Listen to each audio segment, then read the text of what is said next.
What is up, YouTube? It's your girl, Rochelle, and we are back with another Money Monday video. Woo!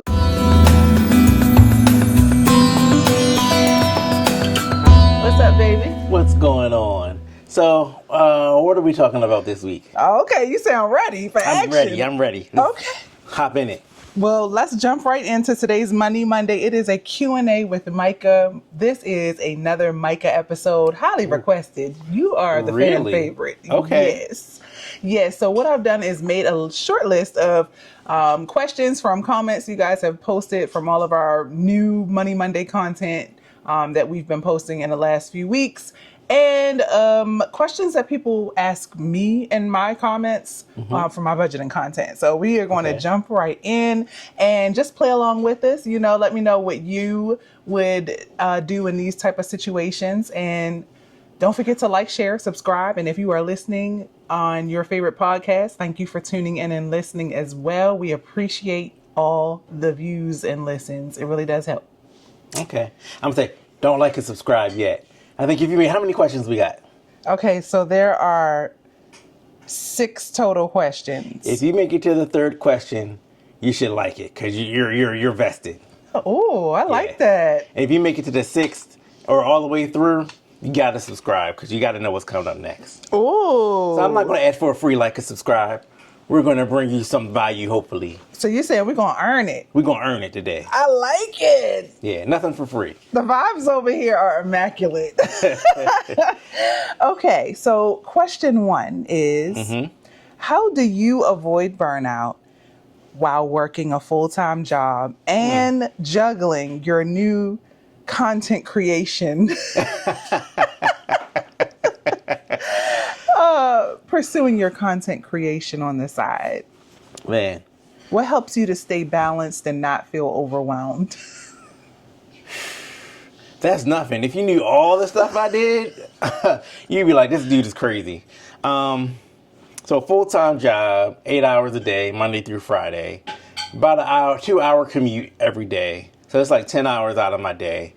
Full-time dad, full-time husband, full-time chef. Because I be cooking in here. Let them cook. Let me cook.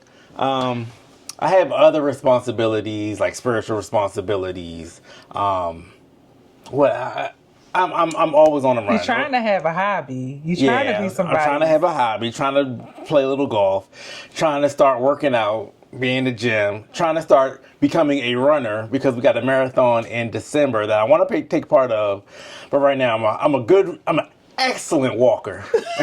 Excellent walker. But the running, man, I got some extra weight on me, so my knees be hurting. So now I'm doing workouts for strengthening up my knees. Not to get too far off topic. You're going off topic. But I'm busy. Boom, boom, boom, boom, boom. I'm trying to average 8 hours of sleep a night, but I'm probably getting 5 to 6. Day after day after day after day. To keep from burning out, I think one of the major things that's important for me is a routine. I know Mondays at this time, I got to be this place. Tuesday, I just try to set my weeks up the same. So I know I don't have to think about like what's next. Every week I know Wednesday, 7 o'clock, I got to be here. Sunday, 2 o'clock, I got to be here. Every day, 4:30, I got to wake up for work. That's one thing that helps. Sometimes do you get wore out, do you get beat, and sometimes I just gotta shut everything down and I'm taking a nap day. Yep. Yeah. If it get real quiet, I'm like, Micah sleep. Rochelle and Eva be out here watching TV and I just start teetering off to the room and I'm like, look, y'all figuring out dinner tonight. You're on your own. Y'all on your own. Even if I go to bed hungry, I'm like, y'all on your own tonight. I'm beat. And, you know, and they'll make dinner sometimes and they'll just come in the room. Like, I came home to dinner the other day. They made a soul food dinner to celebrate or paying off some credit cards. So I think I'm overbalanced in the work area and not enough in the rest area. But there are some times where I just take the time, like usually on Thursdays or Fridays after work, I have that time to play golf. I play like nine holes of golf.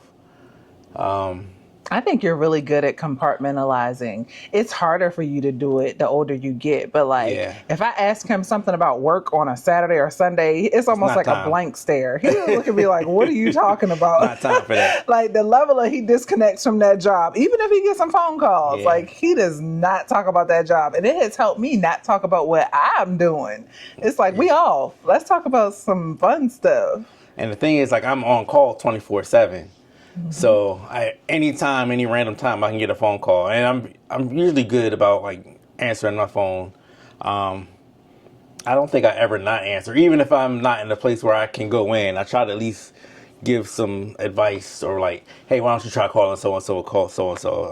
I can't help you right now, but I think the main thing for not burning out after all of that is just making sure I have planned rest periods in there. Sometimes I'm even too tired for like my Friday golf, and I just come home and Rochelle will see it in my eyes when I come in the door. She'd be like, go in the other room and lay down. And then I'll go lay in the bed, and Eva will be in the other room watching TV, and she'll just get up and be like, leave me just to rest, because she knows I'm worn out. So I appreciate my family for that, giving me my recoup time.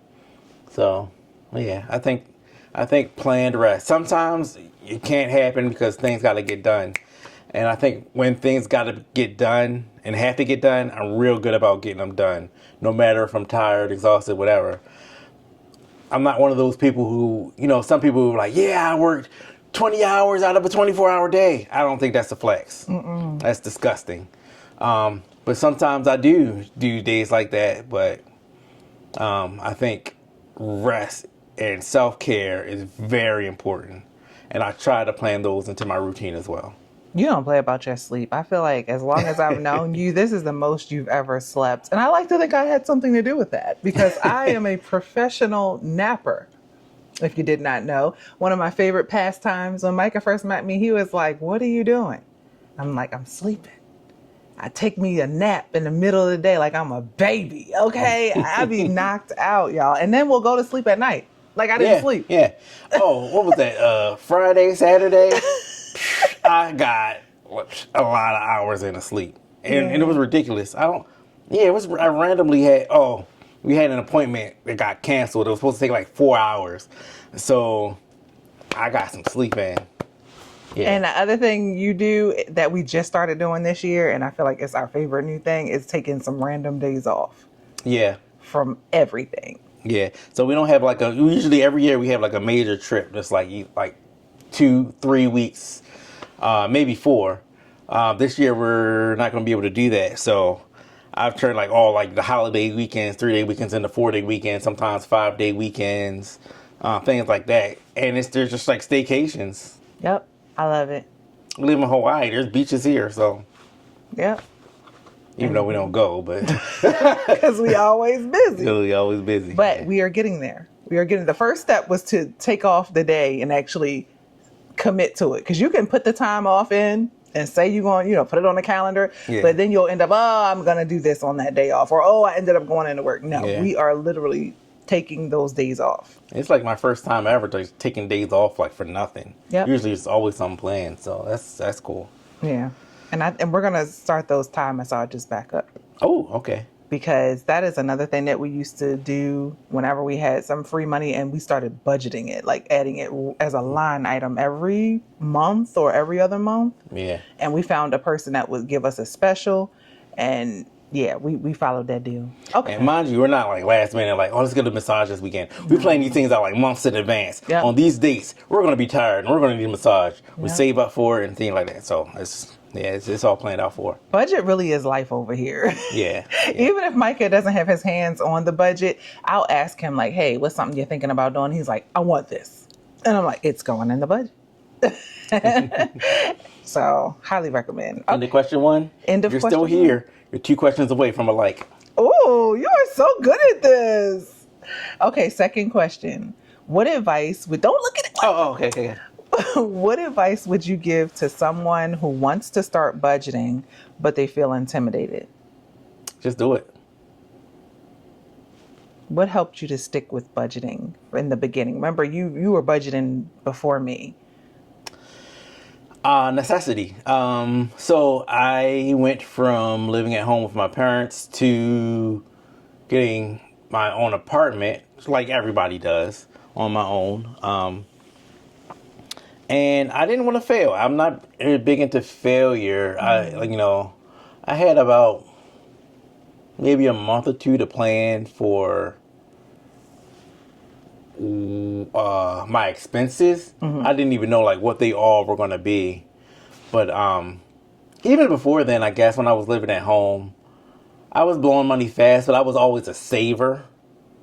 Even if I blew money, there was always something set aside that I always had a backup plan, like money just saved, sitting there, just in case. But as far as I wanted to be sure that I could always pay my mortgage. I don't like owing people money. Never been that type. So if I have I was renting actually. So if I have rent and I know rent's due every month, I gotta have that set aside. And that's pretty much a budget. And if I got a car and I gotta get to work, I gotta have gas money set aside. I gotta know how much gas money I'm using every week to get to work to make sure I can get to work and back because that's my income to pay my mortgage. That's the budget. I gotta eat. That's the budget. I have enough money to eat. I got paid weekly back then, but I need to know that I can eat, pay my mortgage. I couldn't leave that up to chance. And I'm not gonna owe anybody money or take out a loan. Why am I gonna borrow money to eat if I make enough? I do know. Imagine if I had been this responsible. That's you. I do know now. But these are the types of things that were going through his head at a very young age. And I don't want to assume that somebody taught you this. Clearly, like, you knew this. And, I don't know his upbringing. I don't know if his parents, had him paying bills or anything like that. But there was definitely something where Micah just moved different. Micah was always known as that dude with a couple dollars. Like, he had his own car at a very early age. He was just always working. And I think that's a good life skill to develop, is always have a source of income as early as possible. There's never a bad reason to have money coming in. Even if it's something part-time, I think you should get used to bringing in your own source of income, even if you are a teenager. Yeah. I remember like my first like real budget and like paying bills. It was like back in the day. I didn't have a computer. So if you're a long time Rochelle Adamson person, you know my system. I had a little box with index cards. I had every bill written out on the index cards, and I had like how much it was, the date, the due date. And like every bill was laid out, and I had them in order of like when they were due. And I just had like a stack of checks next to it, stamps and envelopes, and I just wrote off to make sure everything was out on time and made sure I had enough to cover everything that was in my little box. If I got a new bill, I got a new index card, And that's how we did it, y'all. Yeah. And once I paid something, I rotated to the back because it's going to come back around again next month. I think if I can remember, we might have to get Micah to show us how he did his budgeting, because he set this up for people before, where he like did his budgeting and laid it out on a regular piece of paper and set people up for success. So it's something that is a dying skill, I feel like. Yeah. Being able to just sit down, take the time to crunch some numbers. Yeah, I think the easy part is knowing how much you make. You can pretty much, if you have like a steady like Monday through Friday, like if you have like work on tips or something like that may be a little bit harder. If I knew I had a big purchase coming up, I would work some overtime so I know I'd be able to afford it. I was never a person who went out and at the spur of the moment brought something. Like even if it was on sale, unless it was like a crazy ridiculous sale, even if it was on sale, if I really wanted it, I want to be able to afford to pay full price. Yeah. I'm not going to buy it and put myself in debt just because it's on a sale, 50% off, buy one, get two free. And like what like you something. I don't want to throw you there. Go ahead. But it was like, it used to be like those BOGO sales, buy one, get one half off. And I'd be like, well, we only need one. But the other one's half off. We only need one. He used to make the cashier so upset. Because do you know how much work it is to ring something up that is on sale for BOGO, buy one, get one half off? And he'd be like, I just want one. That is like some extra keystrokes, apparently. And they'd be like, can't you just buy another one? I have memories of that. Like, I'd be like, he said he only want one. I don't know. And I walk away. Yeah, and I only buy what I want, what I need. And if I don't, I never was like if something's on sale and I want it, then yeah. But I'm not going to buy something because it is on sale if I don't want it, I guess. And I didn't realize like that was a thing. Mm-hmm. But it's a thing. I'm catching him up, y'all. All right, we got to move on to the next question. All right. If you're still here, we got one more question before we get a like. How should someone start paying off debt if they're living paycheck to paycheck?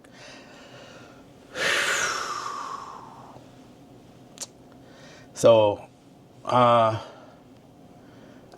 answer that question different for different people. Are your paychecks big or small? If your paychecks are small and you're living paycheck to paycheck, you may have to find a way to increase your income, whether it's asking for extra shifts, whether it's a side hustle, or your other option is decrease your spending, which if you're already tight is hard. Like for me, I know sometimes I was eating beans. If I would make a sacrifice. If I had made a purchase, if I was wanted to save up for a purchase that I couldn't like afford, or didn't have the money for, and I knew I was wanted to crunch and like get it sooner than later, I was eating beans. I've never ate like ramen and stuff like that, but like I was eating beans, rice, meat, basic stuff, not eating out, cutting back. Like my mindset was like, if you owe people money, you shouldn't be eating out. Yeah. Now this is back in the day when it was definitely cheaper to get groceries than eating out. Yep. Sometimes, depending on where you are in the world, it's cheaper to order in. But no matter what you do, it's being responsible, figuring out that cheaper option. That's not going to affect your health. I'm not saying eat, if you got like dollar fried chicken, eat fried chicken every day. You should eat healthy, because health is wealth. But find a way to because most of the time I feel like your money goes into food. That's a necessity. Yeah. So if you can decrease what you're spending on your food budget, which may include going out, may include not drinking. If you're smoking, cut that out. It's bad for your health anyway. But you just got to decrease what you're putting out. Yep. That lavish money for an enjoyment can go to paying off something, starting off with something small. If you're going to do the debt snowball method, start with your smallest bill. If you're a calculating mathematical person, start with your highest interest. Mm-hmm. But it's either make more money or spend less. Those are your options. And I think the way you say that and explain it is so different, and it's a vibe that people might want to tap into, because Micah's life skill is always finding the good in people and always seeing what their talents are. So if you are a numbers person, then dig into the number side of the budget. If you are a person who is like, listen, I'm no good with budgeting and numbers and all of that, but I'm really good at saving money in terms of oh, my battery is down. I think it's me. In terms of cooking, like some people are just really good at cooking and whipping up a meal. And that is Micah. He's always been a strong cook. And so we would go out and eat meals even to this day. And we're like, I can go home and make this better. And it will taste 10 times better for, I won't say half the price anymore, because I just feel like groceries and eating out, it's just crazy. But we can feed all three of us and be full. Right. If we make it at home ourselves versus going out to eat and just paying the extra, But I think tap in and lean in to the thing that you are good at. I thought I was good with numbers and math, but I really wasn't seeing the full vision. I am good at doing the same thing over and over again. That's what I figured out that I was good at. And so that's why YouTube was so good for me, because I was able to show up, same time, same place, talk about the same exact thing, except here's what changed. Here's what I did, better. Here's what I did worse. And it created this whole accountability thing that I didn't really know I was going to need. And to this day, that is like why I show up. Right. And as far as figuring a way to, hopefully it's not going, I know, right? as far as a way to tune your budget, if you're living paycheck to paycheck, it's probably going to sound like we're saying take away, take away, take away. But we want you to live in a life full of abundance. Ooh. So I want you to add something on. I want you to add a hobby, something to do, something to take up your time other than spending money. Because let me tell you, the process of paying off debt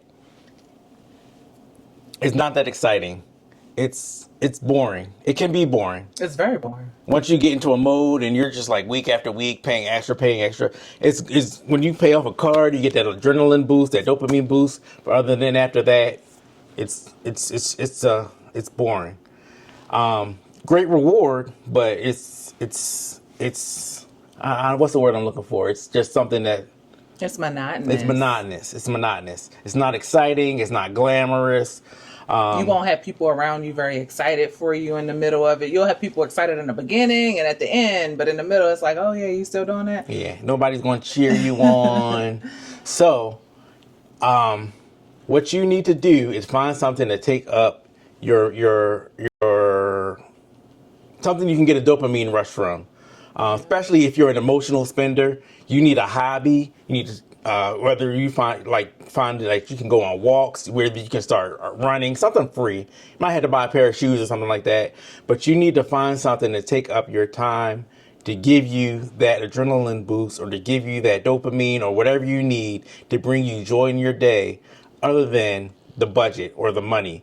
Because if you're living check to check and you are not making a big income and it's taking forever, you need some wins, or you need something to keep you going other than looking at that budget, because your budget may be sad. So you're going to need something to make you happy. And even because I know people are always like, oh, don't watch TV. You need to like be conscious of, the entertainment you're taking in. For me, I found that I had to get off of regular TV. I had to stop watching, crime shows and things that was like, or people who were super rich, or people. I had to just find my people. And so I went on YouTube, and that was another thing that helped me as I started binge watching YouTube cash stuffers and budgeters. And that was something I had to do for me. That wasn't going to work for Micah, but that works for me. And so you have to be comfortable, even if you're on this journey with someone or not, doing what works for you. And I also had to find like fun things to do that didn't cost money. And yeah. you basically need something to be tired from other than work and cleaning and doing all the adulting things. Fine, I am an avid reader. I don't read anywhere as much as I used to, but baby, you couldn't find. I was always in somebody's library. Library card is free. Free 99, free AC, free computer access. What's going on in your community? You're usually in the library, they have like a community board of events that's going on. Yeah. Hopefully free. Yeah. But, we got to move on. Oh, we got to move on. See? Oh, yeah. It's been 3 questions. You owe us some like. You owe us a like. You owe us a like. We're working hard for you owe us a like. No, but please do like and subscribe. We'll subscribe later. But, I'm sure we'll dive into more questions, because we are going to have to start wrapping it up. So I think we're going to finish with one last question, which kind of... then they owed us a question ago, because that was the halfway point. I didn't know Micah was going to tap in like this. It's been 24 minutes. He has some stuff. And it's so funny because, like, if we talk about budgeting together, we have different things that are important to us in different ways when it comes to budgeting and math and numbers and money in general. We have different ways we save. We have different ways we spend. But like conversationally, like that's just sitting down answering questions. Like it's a vibe. And that's why I want to make sure that I talk about, I kind of want to do 2 more questions. They're both really good. Give us half a like. All right. Okay, so we'll just see where it takes us. Okay. What are your thoughts on choosing a job or career in 2025? Especially you got AI, remote work, trades, rising cost of everything. What should people consider when they're figuring out a career path right now? We're talking like a kid in high school, or we It talking? could be anybody. I mean, there's so much job loss right now. You got people coming out of college, can't find a job. You got people in their 30s and 40s who are being let go and they need a new job and they don't know if they should try a new career path or stick to the same one. It's a lot of that. Construction is good. Eva laughing laughed. is just... One of my things, 'cause I did 15 years of construction, and I'll say I learned a lot from construction. And one of the things always felt like is everybody should do at least 1 year of construction. I wouldn't make it. No, I mean, this is men and women. But it's funny you say that because I always say the world would be a lot more understanding of each other if they had to do a year of healthcare. Oh, Because when you have to take care of humans for a living mm-hmm. and make it happen, and lives are on the line, it's the same thing with construction. Yeah. So I'm an electrician by trade, and being an electrician, you learn like a lot of different trades. And most of the time, because I'm not a college guy, they will pay for you to go to school to get your license and everything like that. Yeah. Now your pay is going to start off smaller.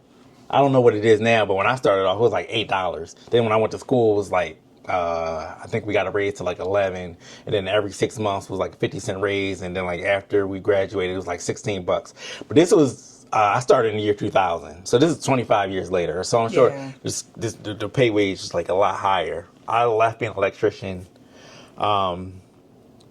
in 2015, and I was making $26 an hour, I think. And I know the pay scale is definitely way higher now. And I know electricians at the time, especially like unionized electricians, who are making way more money, almost double.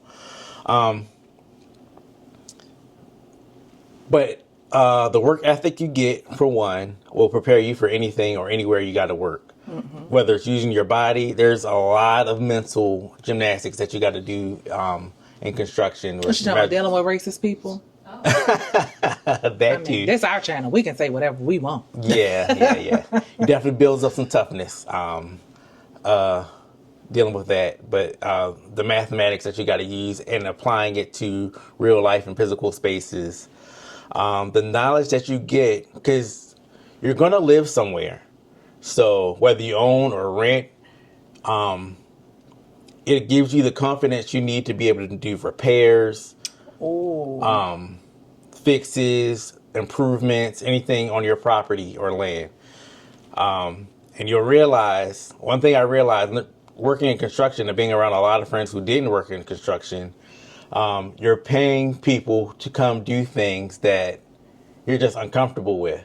But if you try to do it yourself, you'd realize that a lot of the things that you pay, like upgrades in your home and things like that, you could do. Now, I don't recommend so much for electrical because even people who are seasoned construction people are like, I don't touch electrical, I don't want to die. Mm-hmm. And it can be very hazardous. But plumbing and things like that, basic fixes. I'm not telling you to fixing a water leak. Yeah. Knowing how to flip your switches if a breaker, whatever, or you lose power. Changing a wax ring on the toilet. That. Yeah. I thought you were talking about changing a light bulb, y'all. Yeah. Unclogging a toilet. Yeah. I mean, even if hanging a picture frame or painting your house, painting the paint. Those things, if you do them yourself, you will save money. If you do them for somebody else, you can make money. Ooh. Say that again. If you do them for yourself, you can save money. If you do them for somebody else, you can make money. Yeah. I could be a general handyman, just doing basic stuff that people won't do for themselves. I'm going to tell you how we used to make it when we really didn't have a lot of money coming in. Back when Micah was the only full-time earner, his side hustle was hanging ceiling fans. Yeah. Because it was always hot in Baltimore, because we had weird seasons like spring and fall. So it would be too hot to turn your AC on and too cold to turn your heat on. Every spring. Yeah, I had tons of people calling for ceiling fans. it was crazy. It was like, and he would charge like $60, $80, And that was cheap. and that was dumb cheap because you normally you paid, and that thing would be 150, 175 minimum. and he was doing that every day after work, and it's just like these are the things that the skills that got us through and got us by. And just because I didn't listen, okay, I didn't know a thing about some electrical, look, I can't even say the word electrical stuff or a ceiling fan, but I was right there by my boo, like, oh, let me hold the ladder still for you. I come boo. home, pick her up, and we going out to do some work. I've been in Home Depot more times than I care to admit. But it was like, I'm a nurse and you an electrician. Like, let's do this. Yeah. So find something. Okay. Oh, what was the question again? What are your thoughts on choosing a job? I think you kind of answered it. Go ahead. Okay, so construction. If you are somebody who wants to go to school, college, and things like that, I don't think you can go wrong with like cybersecurity, computers, AI. AI. I don't know. That's beyond me. That's beyond me. I will never be that guy. Can you say what you said before about AI? I was like, oh, what do you think about the future of AI? And you were like, it's here. It's already here now. Like, yeah, it's here. I mean, I'm sure there's going to be more, but it's already here. So, I mean, the jobs are there. Like, yeah. Don't assume that we're not there yet just because you don't see it like on TV or whatever. It's already happening. Yeah, it just became public. People have been, businesses and everything, they've been using it for a while now. I was going to say one thing about this question. Yes. If normally I would say don't do what worked 10 years ago, 20 years ago, because you don't know if that's safe. But it seems like you can't go wrong with working with your hands. So trades, electrical, plumbing, HVAC, I don't see those type of people without work. People who are working in healthcare. Now, this is a very toxic environment. You literally are working with people who are stressed out, drama filled, most likely, and you're dealing with human lives, people being brought into the world, people going out. So it is a taxing but fulfilling role if it's the right role for you. And there's so many different ways you can go in healthcare. You don't have to be bedside. You could be administrative side. But healthcare is something that is always, they always looking for somebody. Yeah. So if you just need something and you don't want to work at McDonald's, you don't want to work at Starbucks, you might want to consider just applying for a role in healthcare, and they'll train on the job. Same thing for trades. I'm just speaking from the healthcare angle. I think the main thing is like you don't want to get wrangled in the student loan debt. Thankfully, that's one thing we've been able to avoid. Micah avoided student loan debt entirely by going to trade school. Yeah. His job paid for him to go. Right. His first job.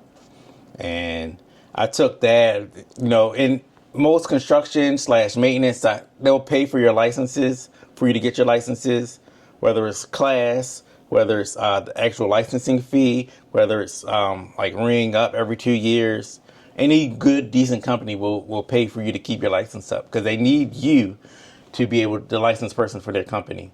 And sounds like a lot, but once you're in a trade and you know what you're doing, and you've been doing it for a few years or even like first, second year, you learn quick and things just start to make sense. So it's crazy. Hands-on. It's like how I became a loctician. It's because I had a mentor. Within literally a month of training with her, I was working on my own. And let me tell you this, it's a need because a lot of kids growing up, they don't want to work with their hands. Mm-mm. And right now they're like deporting a lot of people who work with their hands. Oh, so say it. It's definitely a need. And tap in the comments. Let us know if what we're saying, is accurate where you live. The last thing I have to say on this before we ask our last question. And you can travel with those skills. Oh. You can travel with those skills. It got me from Baltimore to Hawaii. I was going to say that these skills, I hope I can remember. These skills... Keep talking. One more thing. Don't mess up. How do I want to say this? Certain positions, certain skills, you can monopolize on those even more by working in like data centers. I'll say it that way, data centers. Even like Amazon, AWS, or Microsoft have data centers, which they may be secure data centers. So, but they won't hire you if you have like criminal background within like the last 7 years, or Drug history.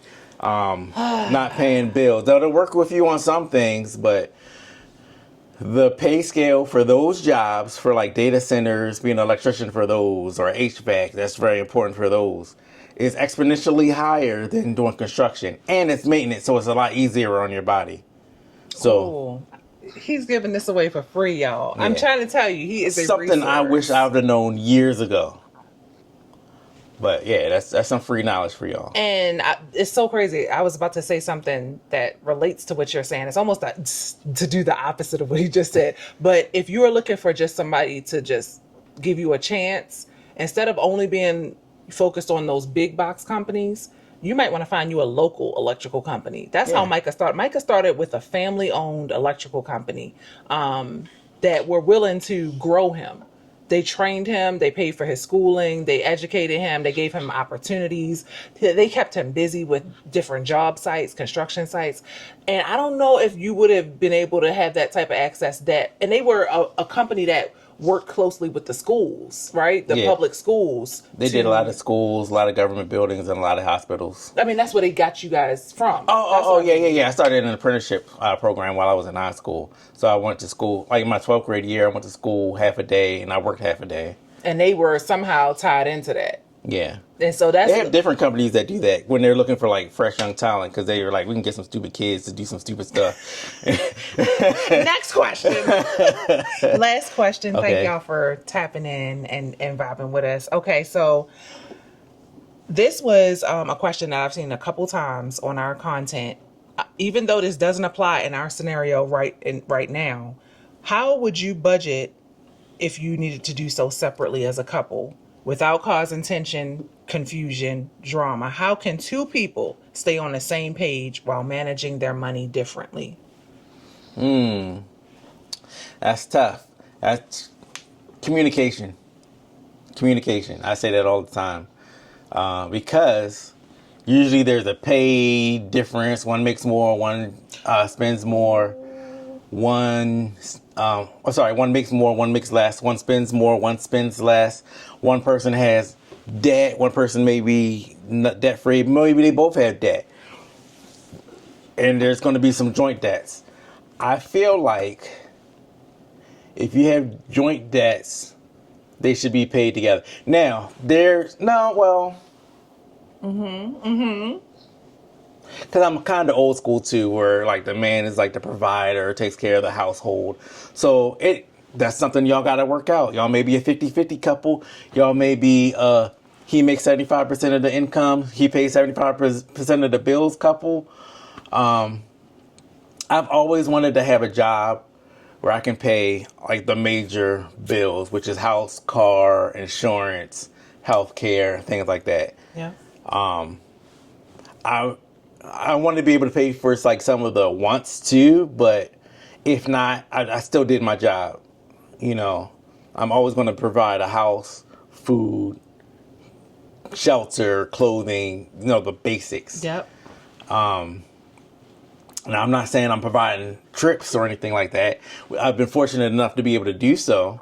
Right. But if we got to sit in the house and look at each other in a small house with nothing in it, but we got our needs met, I would still feel good as a provider.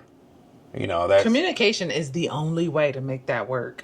And how much communication is up to y'all too, because I almost feel like there's a such thing as knowing too much. So like, say for instance, in our situation, the thing that we do budget separately or manage separately is our play money. So every 2 weeks, Micah has some money direct deposited into his personal bank account. I have no idea what that money is spent on, nor do I want to know.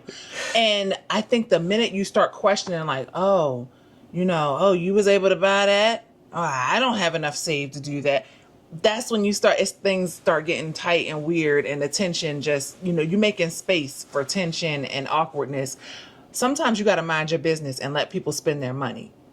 And I know for me personally, I don't make enough money yet where I can guaranteed have the same amount of money every time. That's just a thing that I've always been self-employed, and I had to come to the realization I'm not going to always have $200 every 2 weeks to spend, to spend any way I want. But I'm okay with that because I get to take off when I want.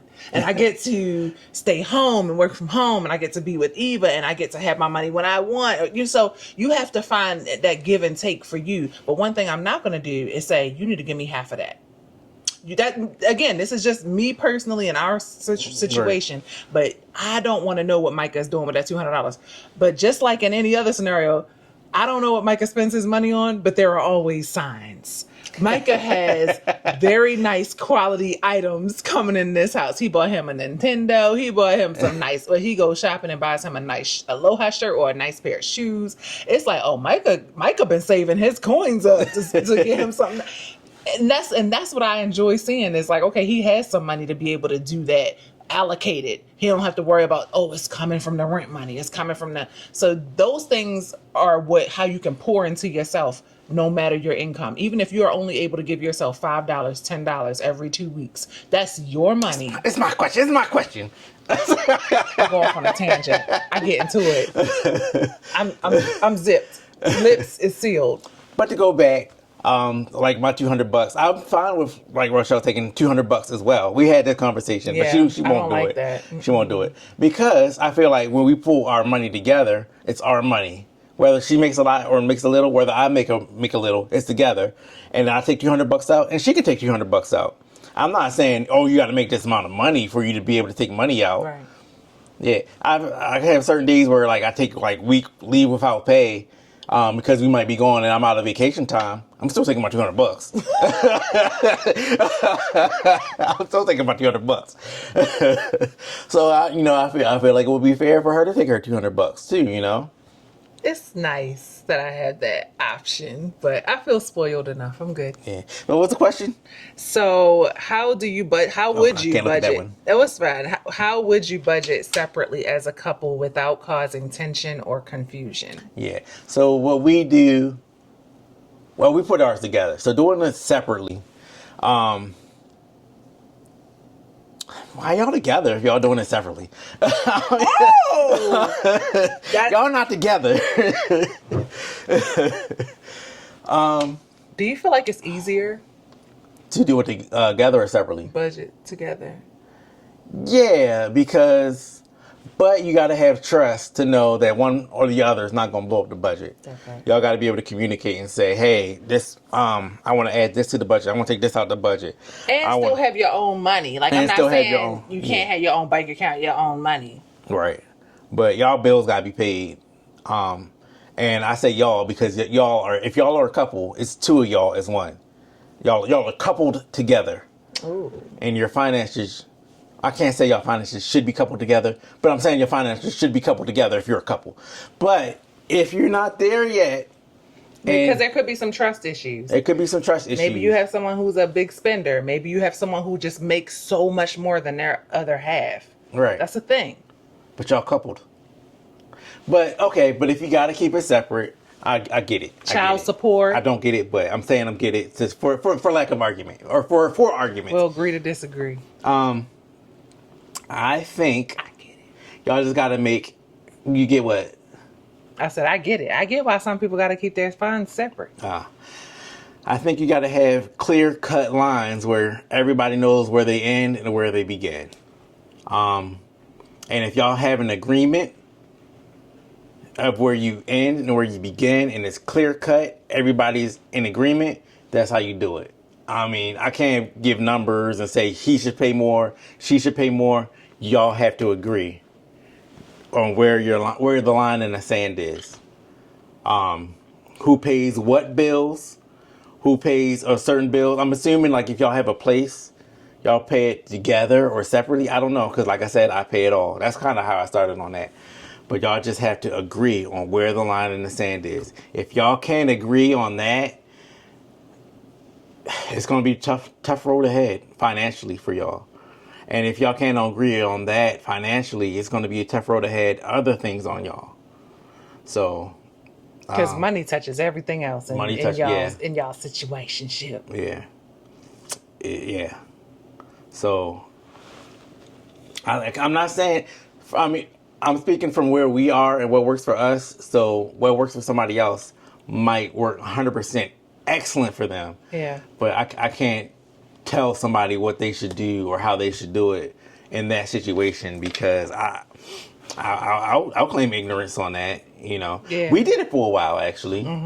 We did it for a while and it worked for us. Because we still talked. Yeah. So Rochelle ain't had no income. I was like, I got So we were separate. $25. What's up? Thank y'all for tuning into today's video. Y'all owe us a subscribe.